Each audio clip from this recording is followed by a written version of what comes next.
Bismillahirrahmanirrahim. Assalamualaikum warahmatullahi wabarakatuh. Dan salam Ramadan.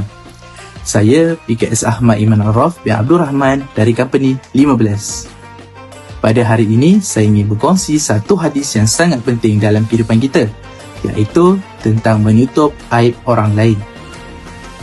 Rasulullah SAW bersabda dalam hadis riwayat Sahih Muslim, barang siapa yang menutup aib seseorang Muslim, maka Allah akan menutup aibnya di dunia dan di akhirat. Hadis ini mengajar kita supaya tidak mendedahkan kesalahan atau keburukan orang lain. Dalam kehidupan seharian, kita mungkin pernah melihat kesilapan rakan, keluarga atau orang di sekeliling kita.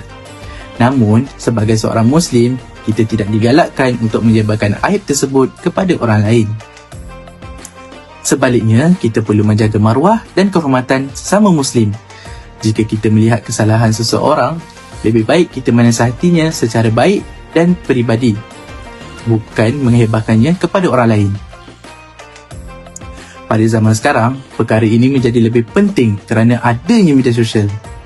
Kadang-kadang seseorang melakukan kesilapan kecil, tetapi ada orang yang terus merakam dan menyebarkannya dan memalukan individu tersebut di internet. Perbuatan ini sebenarnya bercanggah dengan ajaran Islam. Dengan menutup aib orang lain, kita bukan sahaja menjaga hubungan sesama manusia, malah kita mendapat ajaran daripada Allah SWT. Allah menjanjikan bahawa sesiapa yang menjaga aib saudaranya, maka Allah akan menjaga dan menutup aibnya. Kesimpulannya, hadis ini mengingatkan kita supaya sentiasa berakhlak mulia, menjaga maruah orang lain dan tidak mudah menyebarkan keburukan seseorang. Semoga kita dapat mengamalkan ajaran ini dalam kehidupan seharian. Wassalamualaikum warahmatullahi wabarakatuh. Sekian, terima kasih.